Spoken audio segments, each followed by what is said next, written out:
이 시간에는 우리 로마서 12장 3절부터 우리 8절에 있는 말씀을 통해서 우리에게 주신 은혜대로 지체가 되자, 우리에게 주신 은혜대로 지체가 되라라는 제목으로 우리 하나님의 말씀을 함께 나누도록 하겠습니다. 우리가 지난 시간에 이어서 로마서 12장에 있는 말씀을 함께 나누고 있는데요.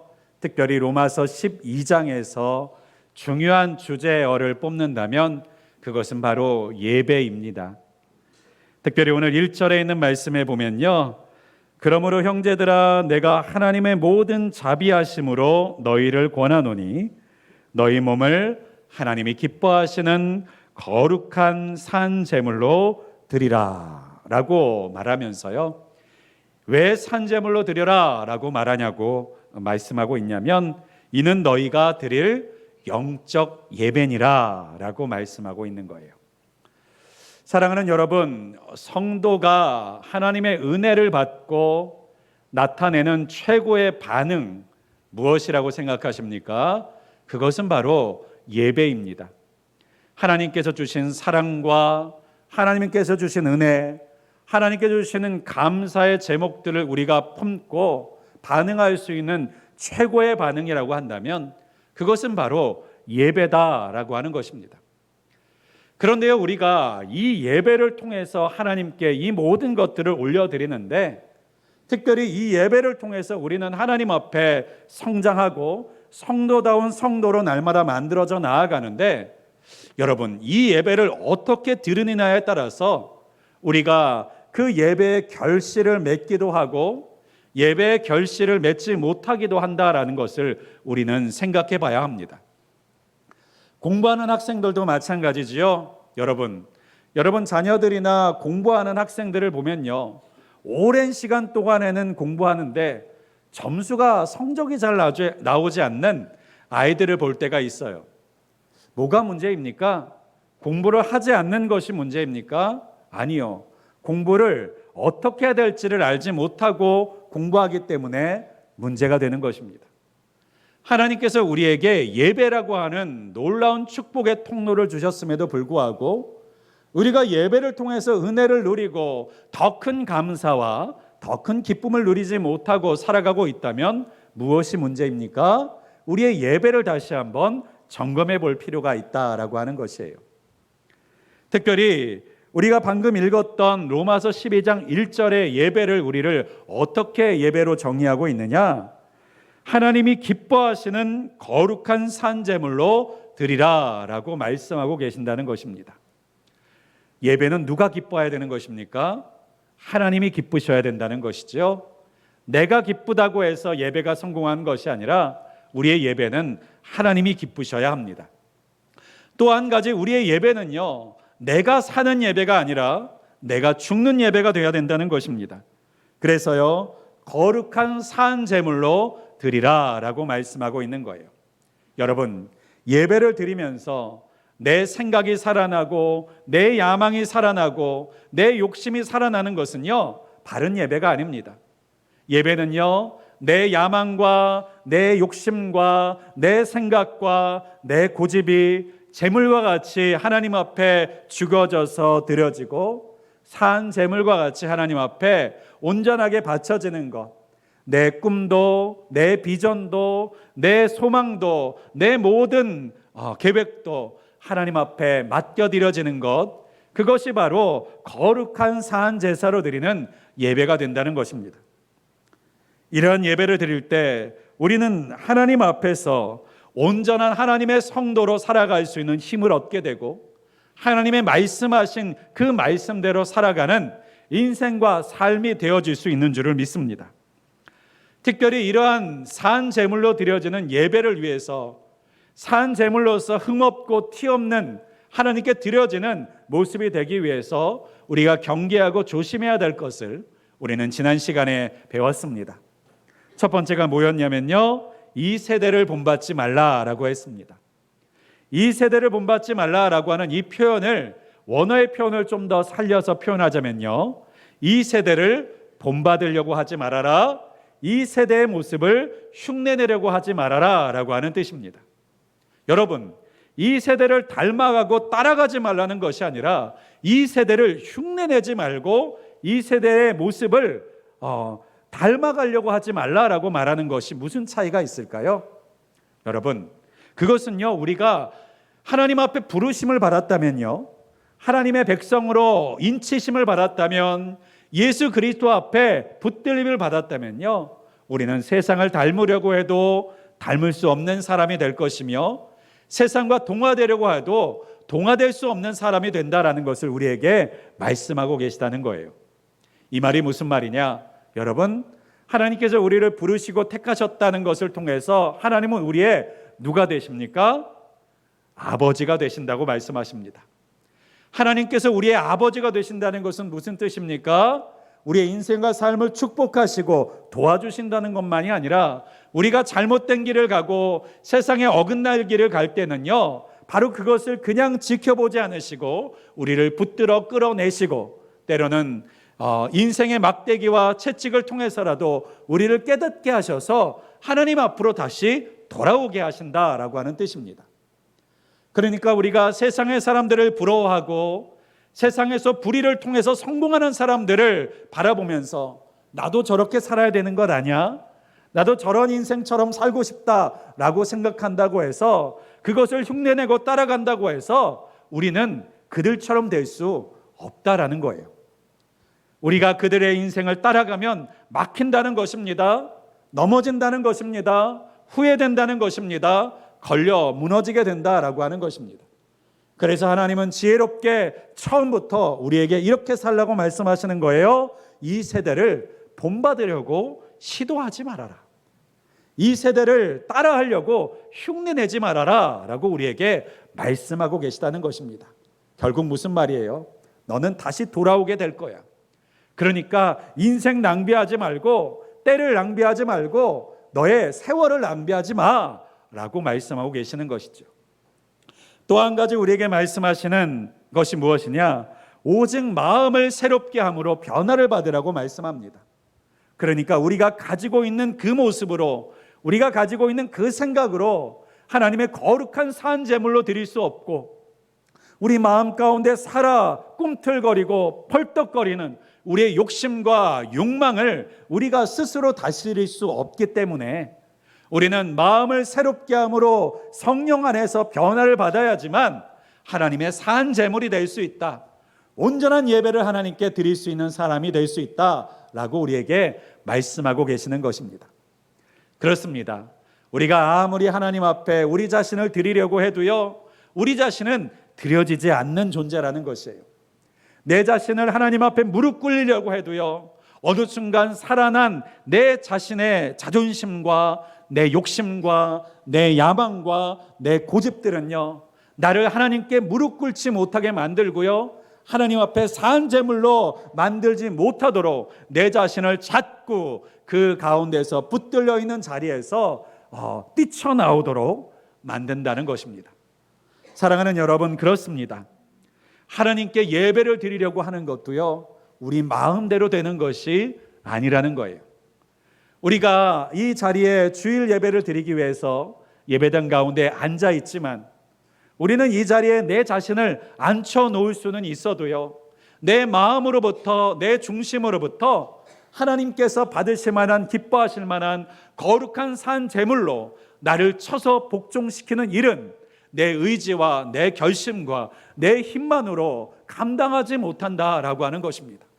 그래서 우리는 예배를 드릴 때마다 성령을 의지해야 되는 것이고요, 예배를 드릴 때마다 하나님의 은혜와 능력을 구해야 되는 것이고요, 오늘 우리가 이 자리에서 예배할 때에도요, 내가 가지고 있는 내 생각과 내 뜻만이 아니라, 하나님, 나를 이 예배에 사용하여 주십시오. 이 예배 가운데 나를 하나님께 드릴 수 있도록 도와주십시오.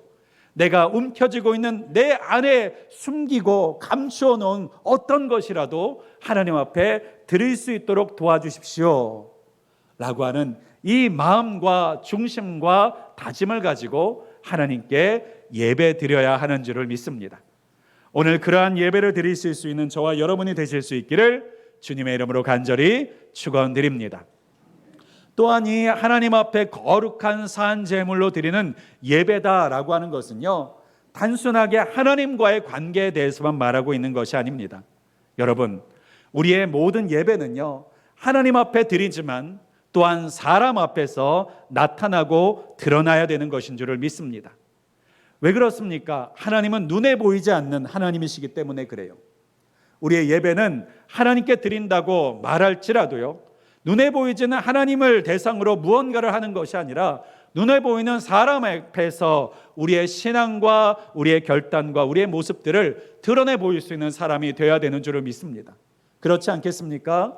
우리의 인격과 우리의 성품이라는 것이 우리의 가정에서 다르고 직장에서 다르고 교회에서 다르다면요, 그것은 건강한 인격과 건강한 나의 성품이 아닐 거예요. 우리가 만약 하나님 앞에서 경외해야 하는 사람이라면 사람 앞에서도 그 경외하는 모습이 나타나야 될 것이고, 우리의 가정 앞에서도 우리의 직장에서도 그 하나님을 경외하고 하나님을 섬기는 믿음의 모습들은요, 똑같이 나타나고 드러나야 할 줄을 믿습니다. 그래서 하나님께서는 우리의 신앙과 믿음이 그저 하나님을 향한 추상적인 믿음이 아니라 이웃들에게 드러나고 나타나야 된다고 말씀하세요. 그래서 예수님께서는 우리가 지켜야 할 하나님의 사람으로서 꼭 지키고 살아가야 될 계명에 대해서 말씀하실 때 어떻게 말씀하시느냐? 내 마음을 다하고 목숨을 다하고 뜻을 다하여 주 너의 하나님을 사랑하라 라고 말씀하시면서요, 그 하나님을 사랑하는 그 사랑의 마음과 모습이 어디서 나타나야 되느냐? 내 이웃을 내 자신과 같이 사랑하는 것과 함께 나타나야 된다라고 말씀하고 계시더라라고 하는 것입니다. 그렇습니다. 우리가 신앙생활을 하다 보면요, 신앙의 괴리를 느끼게 하는 사람들이 있습니다. 하나님을 너무나도 잘 믿고 잘 섬긴다고 하면서요, 사람과는 자꾸 부딪히고 다투고 싸우는 일들이 생길 때가 있는 것이에요. 믿음이 좋다고 말하고 생각하면서 다른 사람들과 자꾸 부딪히고 다른 사람들과 자꾸 갈등이 생기는 경우가 있습니다. 그런데 여러분, 우리가 하나님을 참으로 경외한다면요, 그 경외함이 사람들 가운데 나타나고 또한 하나님과 건강한 관계를 맺고 살아가고 있다면 그 건강한 관계는요, 우리 이웃들과 함께 할 때도 나타나야만 한다라고 하는 것이에요. 여러분, 이 관계라는 것을 누가 만들었습니까? 바로 하나님께서 만드셨습니다. 부모와 자녀의 관계도 하나님이 만드셨고, 남편과 아내의 관계도 하나님이 만드셨습니다. 부모와 자식 간의 관계뿐만 아니라 친구의 관계, 형제의 관계도요, 하나님께서 만드셨어요. 하나님은 해와 달과 별만 만드신 분이 아니고 바다와 땅만 만드신 분이 아니라 우리의 감정과 우리의 관계 또한 창조하신 분이 하나님이십니다. 그리고 그 관계를 가장 건강하고 가장 아름답게 가져갈 수 있도록 만드시는 분이 누구십니까? 바로 하나님이신 거예요. 그래서 우리가 하나님과의 건강한 관계를 맺고 있다면요, 그 하나님과의 관계를 맺는 것처럼 사람을 대하면요, 우리는 사람과 건강한 관계를 맺으며 살아가게 되는 것입니다. 하나님을 경외하는 모습으로, 그 경외하는 방식으로 우리가 이웃과 사람들과 같이 살아간다면요, 우리는 그 이웃들과 하나님과 같은 건강한 관계를 맺으면서 살아갈 수 있는 거예요. 그런데 때때로 우리가 사람들과 갈등하고 사람과 부딪히고 사람과 왜 이렇게 어렵고 힘든 시간들을 보내며 살아가고 있을까라는 생각들이 우리의 삶 가운데 찾아오고 든다면요, 우리는 무엇부터 다시 한번 돌아봐야 합니까? 하나님과의 관계를 먼저 돌아봐야 된다는 거예요. 내가 이 관계라는 것을 건강한 관계로 생각하고 있는가? 건강한 관계로 맺고 있는가? 건강한 관계로 우리가 세팅하고 있는가? 그렇지 못하기 때문에 우리는 하나님과 관계가 깨어져 있음에도 불구하고 깨어져 있다는 사실을 깨닫지 못한 채 내가 믿음 생활을 잘하는 줄 알고 하나님과 좋은 관계를 맺고 있는 줄 알고 하나님과 가까운 줄 알고 착각하고 살아갈 때가 생긴다는 것입니다. 사랑하는 여러분, 우리가 만나는 사람들과의 그 관계를 하나님으로부터 배우실 수 있기를 주님의 이름으로 축복합니다. 하나님과의 좋은 관계가 우리 이웃과의 관계, 가족과의 관계, 남편과 아내의 관계가 될 수 있기를 주님의 이름으로 축복합니다. 특별히 이 모든 관계가 바로 이웃과 사람들과의 통해서 나타나게 되는 것을 말하면서요, 특별히 오늘 3절에서는 이와 같은 말씀을 함께 합니다. 바로 건강한 관계, 온전한 관계를 위해서, 하나님과의 관계를 위해서 이웃과 또한 우리가 어떤 마음과 생각을 갖고 살아가야 하는가. 3절 말씀입니다. 내게 주신 은혜로 말미암아 너희 각 사람에게 말하노니 마땅히 생각할 그 이상의 생각을 품지 말고 오직 하나님께서 각 사람에게 나누어 주신 믿음의 분량대로 지혜롭게 생각하라. 오늘 3절에 있는 말씀에서 중요한 명령은 이것입니다. 마땅히 생각할 그 이상의 생각을 품지 말아라 라고 하는 명령을 하고 있어요. 도대체 이 말이 무슨 말일까요? 마땅히 생각할 그 이상의 생각을 품지 말아라. 이것을 직역하면요, 이러한 뜻입니다. 반드시 생각해야 할 것 이상으로 자신을 너무 높이 평가하지 말아라 라고 하는 뜻이에요. 나를 너무 높이 평가하지 말아라. 나를 너무 대단한 존재로 생각하지 말아라. 나를 정확하게 봐라 라고 하는 말씀이 오늘 3절에서 우리에게 명령하고 있는 말씀이에요. 이것이 어디에 필요하다는 것입니까? 하나님과의 관계에서 필요하다는 거예요. 또한 교회 안에서, 공동체 안에서, 이웃과 형제 간에서 그 관계를 유지해 나가는데 하나님께서 중요하게 여기시는 우리의 실천 방법이라는 것입니다. 내 자신을 너무 크게, 과하게, 높이 평가하지 말아라. 왜 이와 같은 말씀을 하실까요? 사람들 가운데 가지고 있는 어려운 버릇과 습관 중에 하나는요, 자기 자신을 과대평가하는 것에 있습니다. 사람은 누구나 자기 자신을요, 실제보다 더 과도하게 포장하려고 하는 성향이 있습니다. 이러한 과도한 포장과 성향은요, 때때로는 내가 받는 대우, 내가 받는 어떠한 반응에 대해서 흡족하지 못하고 만족스럽지 못하다라고 하는 불만을 낳게 됩니다. 나는 이 정도 대우받을 사람이 아니고 나는 이 정도 채움받을 사람이 아니다라고 하는 불만이 생기는 것이죠. 특별히 이러한 불만은 하나님께도 생깁니다.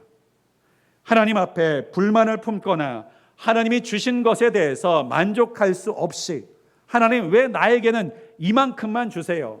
왜 나에게는 이렇게만 응답하지 않아 주세요? 라고 하는 불평들이 생겨나는 이유가 어디에 있습니까? 내 자신을 정확하게 판단하지 못하는 것으로부터 생겨나는 것들이 많이 있다라고 하는 거예요.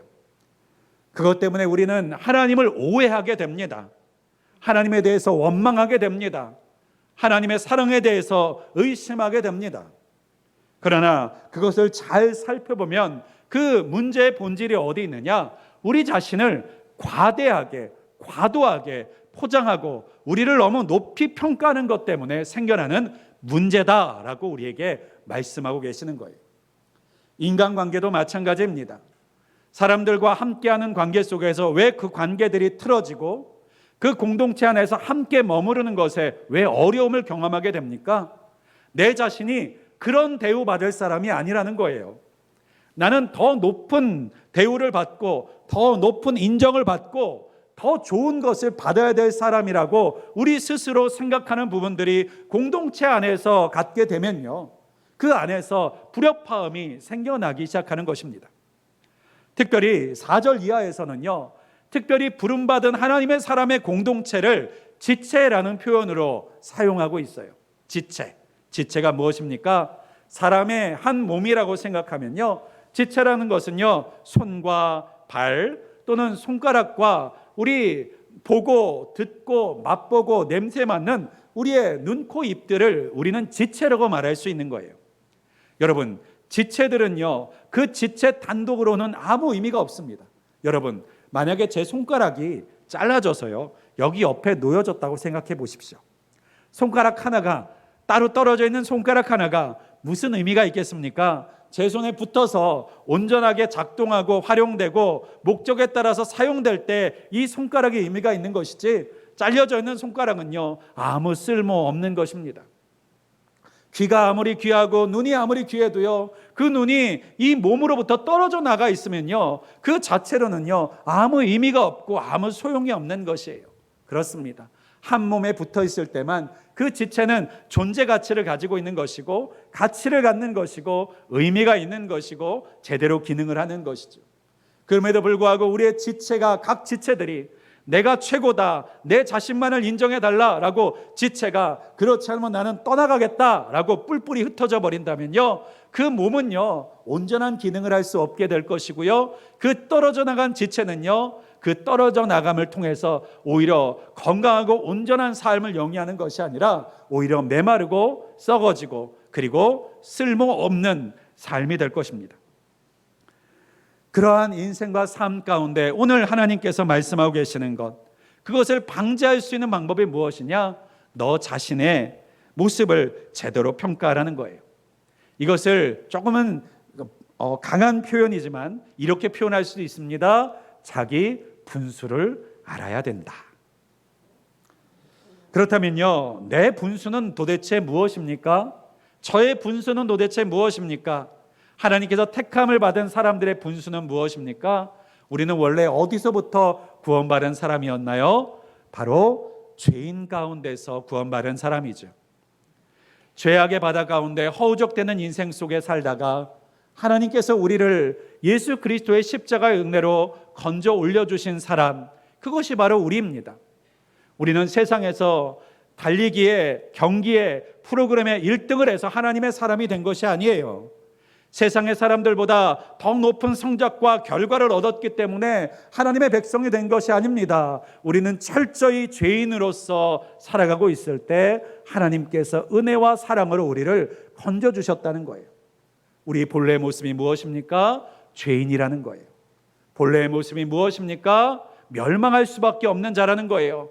그 멸망하는 자리에서 우리 스스로를 구원할 수 없었던 자리에 있었던 사람인데 그러한 사람을 하나님께서 구원해 주셨다라고 하는 것입니다.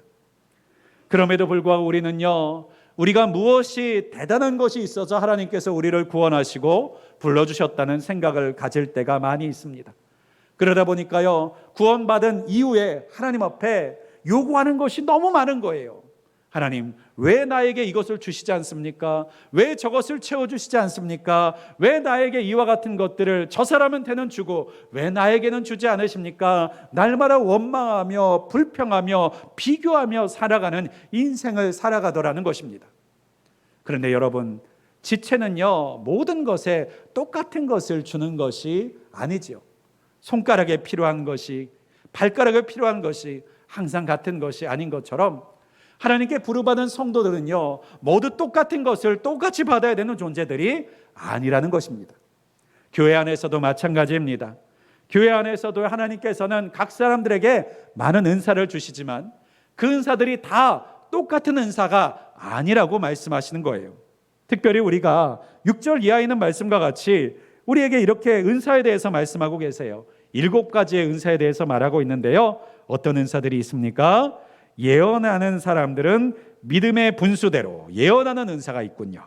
또 섬기는 일이면 섬기는 일로, 또 가르치는 자면 가르치는 일로, 또 위로하는 자면 위로하는 일로, 또 구제하는 자는 성실함으로, 다스리는 자는 부지런함으로, 공의를 베푸는 자는 즐거움으로 할 것이니라 라고 말씀하시면서 한 교회 안에서도 그 안에 하나님께서 부어주시는 그 섬김의 은사들이 이렇게 7가지나 된다는 거예요. 여러분, 7가지의 은사만 있겠습니까? 성경에는요, 은사라고 불리우는 것들이 30가지도 넘게 있습니다. 그럼 30가지의 은사만 있겠습니까? 성령 안에서 삶 속에서 우리에게 주시는 은사들은요, 수백 가지가 넘을 것입니다. 이 모든 수백 가지의 은사를 나 한 사람이 다 가져야 된다라고 성경에서는 말하고 있는 것이 아니라 각 사람에게 필요한 대로 하나님께서 나누어 주신다. 어떻게 하신다고요? 나누어 주신다라고 말씀하신다라고 하는 거예요. 예수 그리스도를 믿는 사람들 가운데서 우리가 잘못 생각하는 것 중에 하나가 있습니다. 저 사람이 가졌으면 이건 나도 가져야 되는 것이고, 저 사람이 누리고 있는 것이면 나도 누려야 된다라고 하는 생각들을 가지고 있어요. 그렇게 하기 위해서, 그것을 누리기 위해서 우리는 어떻게 신앙생활하지요? 하나님을 기쁘시게 하려고 해요. 여러분, 무엇을 위해서 하나님을 기쁘시게 하는 겁니까? 하나님한테 그와 같은 것들을 받으려고 하나님을 기쁘시게 하려는 거예요. 그러면 그 속에 담겨져 있는 하나님을 기쁘시게 하려는 목적과 뜻은 무엇입니까? 하나님을 정말 기쁘게 하시려고 하는 것이 목적입니까? 아니면 나를 기쁘게 하려는 것이 본래의 목적입니까? 나를 기쁘게 하려는 것이죠. 하나님으로부터 받아서 내가 기쁘려고, 내가 만족하려고, 내가 하나님의 그 인정을 통해서 내 자신의 욕심과 내 부족함을 채우려고 하는 것이 바로 그러한 행동들이 된다는 것입니다. 그러다 보니까 어떤 문제가 생겨나요? 우리의 신앙생활은요, 오직 내 자신을 채우려는 신앙생활만 한다는 것입니다. 신앙생활의 본질이 뭐예요? 나를 채우려고 하는 신앙생활만 하려고 한다는 거예요. 그런데 하나님은 우리를 어떻게 부르셨어요? 지체로 부르셨다라고 하는 것입니다.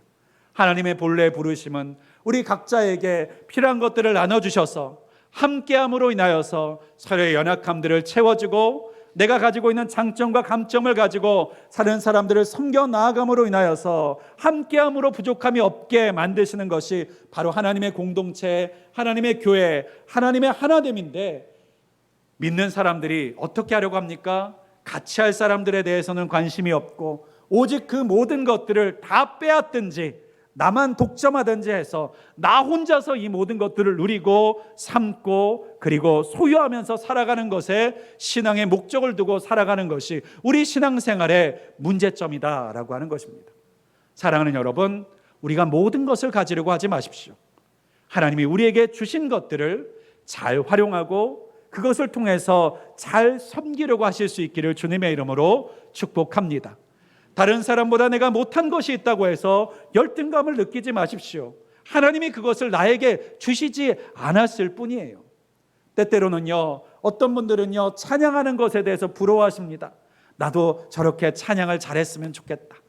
그러면서 기도합니다. 하나님, 저도 찬양을 좀 잘하게 해주세요. 그러면 여러분, 찬양을 잘하게 해주실까요? 물론 잘하게 해주실 수도 있습니다. 하지만 안 주실 수도 있어요. 왜 그렇습니까? 하나님은 은사를 나눠주시는 분이시니까요.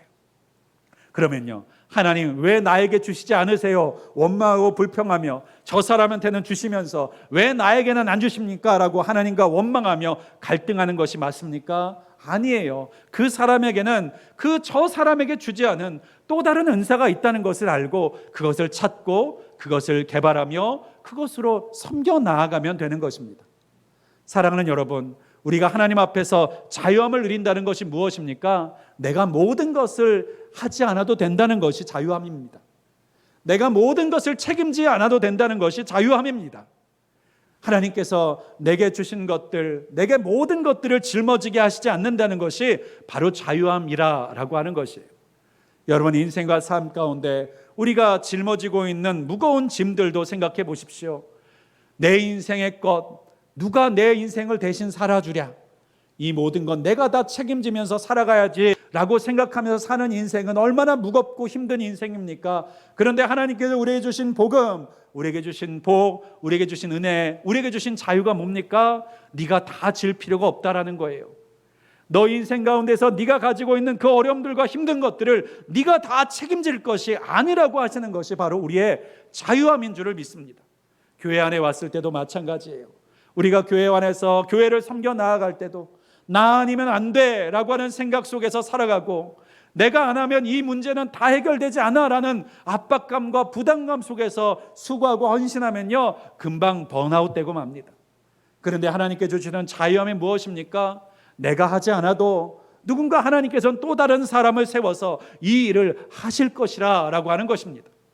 내가 맡고 내가 행해야 될 것만 감당하면 하나님께서 나를 인정해 주신다라고 하는 것이에요. 그래서 여러분, 그런 말이 있지 않습니까? 내가 없으면 교회가 돌아가지 않을까요? 돌아갈까요? 라고 하는 질문이요. 여러분 한 사람이 일하지 않으면 교회가 멈출까요? 하나님의 일이 멈출까요? 하나님의 나라가 멈출까요? 그렇지 않습니다. 여러분, 그런데 이것이 자유함이라고 하는 거예요. 내가 하지 못하더라도 하나님께서 하실 것이다. 내가 부족하여 이 일을 이루지 못할지라도 하나님은 완성하실 것이다. 그러니까 나는 내가 할 수 있는 최선을 하면 된다. 내가 할 수 있는 최선을 하면 된다. 내가 할 수 있는 성실함으로만 하면 된다 라고 하는 것만큼 우리에게 자유를 주는 것이 어디 있겠습니까? 오늘 일베시에 있는 우리 모든 성도들 가운데 하나님이 우리에게 주시는 지체로서의 자유함, 그리고 우리의 무거운 짐과 우리의 부족함을 채워주시는 그 하나님으로 인한 자유함이 있으시기를 주님의 이름으로 간절히 축원드립니다. 또한 하나님께서는 그 자유함 속에서 우리에게 꼭 필요한 것을 주시는 하나님이신 줄을 믿습니다. 제가 예전에 그 목회자로서 부름을 받았을 때 하나님께 그 목회자가 돼야 된다고 생각을 하면서 다른 목사님들이나 부흥회를 통해서 유명한 목사님들, 그리고 사역을 잘하는 목사님들을 바라보니까요, 어찌나 그런 모습들이 부러운지 몰랐어요. 특별히 목회자가 된다는 거 생각하니까요, 나에게도 저러한 능력과 저러한 권능과 저러한 영향력이 있었으면 좋겠다라는 생각이 내 마음 가운데 굉장히 차올랐었습니다. 그래서 기도했어요. 하나님, 저 목사님처럼 되게 해주세요. 하나님, 저 목사님처럼 능력이 많게 해주시고, 저 목사님처럼 손을 얹으면 병을 고치고, 그리고 막 은사가 나타나는 그런 목사가 되게 해주세요. 또 이렇게 부러워하는 목사님들 중에서 어떤 목사님들이 많습니까? 말 한마디 하면 성도님들이 여기 갔다 저기 갔다 하시는 목사님들이 있죠. 그렇게 말에 권세가 있는 목사님이 되게 해주십시오 라고 이렇게 기도를 했어요. 그런데요, 아무리 기도를 해도요, 제 성향과 모습만 드러나는 거예요. 제 원래 성향이 어떻습니까? 사람들 앞에서 말을 제대로 못해요. 수줍음이 많고 쑥스러움이 많아요. 다른 사람 앞에서 내 자신을 드러내는 것들이 너무나도 힘들고, 다른 사람들 앞에 이것 해라 저것 해라 말하는 것이 너무 어려워요. 그러다 보니까 하나님 앞에 원망하기 시작합니다. 하나님, 저를 목사로 부르셨으면 저 정도는 쓰셔야지. 이렇게 쓰실 거면 저 목사하기 싫어요. 이 정도 쓰실 거면 저 말고 다른 사람 시켜주세요 라고 하는 원망과 불평이 나오더라고요. 그런데 여러분, 이렇게 기도하다 보니까요, 어느 순간 하나님께서 주시는 감동이 있었습니다. 어떤 감동이었냐면요, 이런 감동이었어요. 그러한 능력 주면 너 감당할 수는 있겠니? 이런 마음을 주시더라고요. 네가 저것을 원하고 바라는 마음의 이유가 뭔지에 대해서 보게 하시더라는 거예요. 왜 그러한 목사님처럼 되고 싶었냐? 영혼을 구하려는 마음이 아니라요, 나 자신이 인정받고 싶어서요, 내가 영향력을 발휘하고 싶어서요, 내가 원하는 대로 이리저리 움직이고 싶은 통제욕들이 있어서 그런 것들을 원하는 심정과 욕심이 있더라는 거예요. 여러분, 그런 욕심에 그런 능력과 힘이 더해지면 어떻게 되는 겁니까? 괴물이 되는 거죠. 그렇습니다. 하나님께서 제 마음 가운데 들려주신 말씀이 그거였어요. 네가 그것을, 그 능력, 그 힘, 그 영향력, 그 파워, 그 권능을 받으면 너 변질되지 않을 수 있겠니? 정말로 처음 초심을 갖고 그 사명, 그 뜻, 내가 부른 명령대로, 내 말대로 따라서 할 수 있겠니? 라고 하는 말씀을 주시는데요, 여러분, 솔직하게 말해서 못하겠더라고요. 그렇게 힘 많이 갖고선요, 겸손해지기 어렵겠더라고요. 그렇게 많은 권능을 가지고요, 고개 숙이기 쉽지 않겠더라고요. 내 의견과 내 생각 접기 어려울 것 같더라고요. 그래서 그때 고백할 수밖에 없었습니다. 정말 하나님은 나를 나보다 더 잘하시는 하나님이십니다. 사랑하는 여러분, 그렇습니다. 내 자신을 바로 볼 수 있어야 하나님을 오해하지 않을 수 있어요. 하나님 왜 안 주세요? 라고 말하기 전에 내 모습을 봐야, 내 그릇을 봐야, 내가 담을 수 있는 한계를 알아야 하나님께서 왜 그만큼 주시는지를 우리가 온전하게 깨닫고 이해할 수 있게 되는 것이에요. 그것을 모르면 우리는 계속 어떻게 됩니까? 하나님은 안 주시는 하나님, 인색한 하나님, 나와 머신 하나님, 나를 사랑하지 않으시는 하나님이라고만 생각하게 되는 거예요. 왜 그렇습니까? 나를 보지 못하니까요. 나를 과대평가하니까요. 내가 세상의 모든 것들을 다 품을 수 있는 대단한 존재라고 착각하니까 그런 관계에 문제가 생기는 것입니다. 사랑하는 여러분, 여러분의 모습을 하나님 앞에서 정직하게 온전하게 보실 수 있게 되시기를 주님의 이름으로 축복합니다. 그래서 하나님이 나에게 주신 것들이 나에게 가장 맞는 것이고, 가장 적절한 것이고, 가장 온전한 것이고, 가장 완전한 것인 것을 여러분 깨닫게 되실 수 있기를 주님의 이름으로 축복합니다. 여러분, 그 다음엔 어떻게 됐을까요? 제가 이제 감사하고 만족하면서 살았을까요? 여러분, 우리의 욕심은요, 그 안에서 계속해서 또 뿜어져 나오고 생각해 나아갑니다. 이제는 목회자가 됐어요. 목사가 됐어요. 이제 현장에서 목회를 감당하고 섬기다 보니까요, 다시 또 그 마음에 들어오는 거예요. 목회자가 돼서, 부목사가 돼서 사역을 하다 보니까 어쩜 그렇게 무시당하는 일들이 많은지, 내가 할 수 없는 것들이 얼마나 많은지, 무기력한 일들이 얼마나 많은지 마음이 아프고 힘들어지는 거예요. 그러면서 하나님께 다시 한번 기도합니다. 하나님, 저를 이렇게 약하게 만드실 거였으면, 부족한 자로 만드실 거였으면 저 차라리 목사 말고 다른 것 하는 게 낫지 않겠습니까? 하나님, 저를 기도하는 거, 이 기도 응답해 주시지도 않을 것 같으면 차라리 병 고치는 일을 하는 사람을 만들어 주시지, 왜 이렇게 고쳐지지도 않는 병을 위해서 기도하게만 만들어 주셨습니까? 이런 원망들이 나올 때가 있더라고요. 또 가난하고 힘들고 어려운 일을 겪으시는 분들을 향해서 기도하면서도 그 문제가 당장 해결되지 않고 풀리지 않는 것들을 바라볼 때는요, 마음 가운데 회의감이 드는 거예요. 차라리 돈 벌어서 도와드리면 좋지 않겠습니까? 왜 저한테는 이 기도하는 일만 맡기셨습니까? 라고 하는 원망이 생기더라는 것입니다. 그래서요, 하나님 앞에 모든 것이 채워져 있기를 원하는 마음으로 기도하는 기도가 있었어요. 여러분도 그렇지 않습니까? 우리가 부족하게 해달라고 기도하시는 분들이 어디 있습니까? 항상 우리의 기도는 채워주십시오, 부족한 것은 넘치게 하여 주십시오, 모자라지 않게 하십시오, 연약한 부분들은 힘 있게 해주시고 능력 있게 해주십시오라고 우리는 대부분 기도하지 않습니까? 그런데요, 그러한 기도를 할 때 하나님께서 또 감동해 주시는 마음이 있었어요.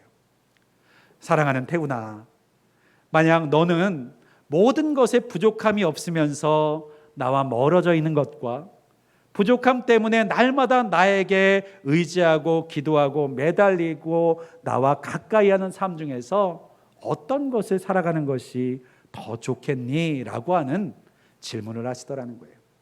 여러분, 그렇습니다. 부족함이 없는데 하나님을 누가 찾습니까? 내 인생과 삶에 결핍이 없는데 정말 하나님을 누가 매달립니까? 우리는 언제나 부족함이 있고 연약함이 있을 때, 인생에 문제가 있고 숙제가 있을 때 하나님께 더 가까이 나아가는 것이 아닙니까? 그래서 하나님께 그러한 감동을 주시는 거예요. 너 부족함이 없게 할 수도 있다. 하지만 너 부족함이 없어도 나 지금처럼 의지할 수 있겠니? 네가 지금처럼 모자란 것이 없고 부족한 것이 없고 구할 것이 없는 상황 가운데 있어도 정말 지금처럼 간절하게 나를 찾고 의지할 수 있겠니?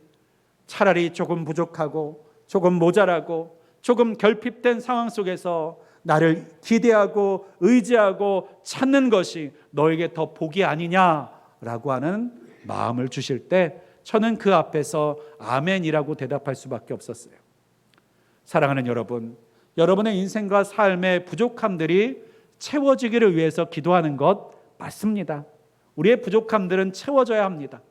그러나 하나님께서는 한 가지가 채워지면 또 다른 부족함들을 만들어 주십니다. 왜 그렇습니까? 하나님을 잊지 않게 하시기 위해서요. 하나님을 향한 간절한 마음을 놓치지 않게 하시기 위해서요. 세상의 모든 것을 갖고 하나님을 잃어버리는 자가 아니라 세상 가운데 부족한 것이 있어서 하나님을 함께 할 수 있는 자로 만들어 가시는 것이 하나님이 생각하시엔 더 큰 복이요, 참된 복이라고 하나님께서는 생각하시기 때문인 것입니다. 말씀을 정리하고자 합니다. 사랑하는 여러분, 우리의 인생과 삶 가운데 부족함이 없는 인생이 우리에게 최고의 복이 아닙니다. 그 부족함 속에 우리가 구하고 간구하고 그리고 찾을 수 있는 하나님이 계신 것이 복인 줄 믿으실 수 있기를 간절히 소망합니다. 우리 인생의 모든 것들을 창고에 쌓아놓은 인생이 복된 것이 아니라 언제나 아버지 주세요, 하나님 주세요 라고 말할 때마다 응답하시고 주시는 그 하나님이 나의 하나님이신 것이 더 큰 복이심을 믿으실 수 있기를 간절히 소망합니다. 우리가 강하면 강할수록 오히려 하나 되는 것에 장애물이 됩니다. 부족함이 없을 때는요, 오히려 그 부족함이 있는 사람들을 판단하고 손가락질하고 재단하고 심판합니다. 그러나 우리는 부족함이 있을 때 그 부족함을 통해서 다른 사람들을 이해하고 품을 수 있고 또한 그것을 겸손함을 통해서 다른 사람들과 내 자신을 낮춰 함께 할 수 있다는 사실을 우리는 꼭 기억할 수 있기를 간절히 소망합니다.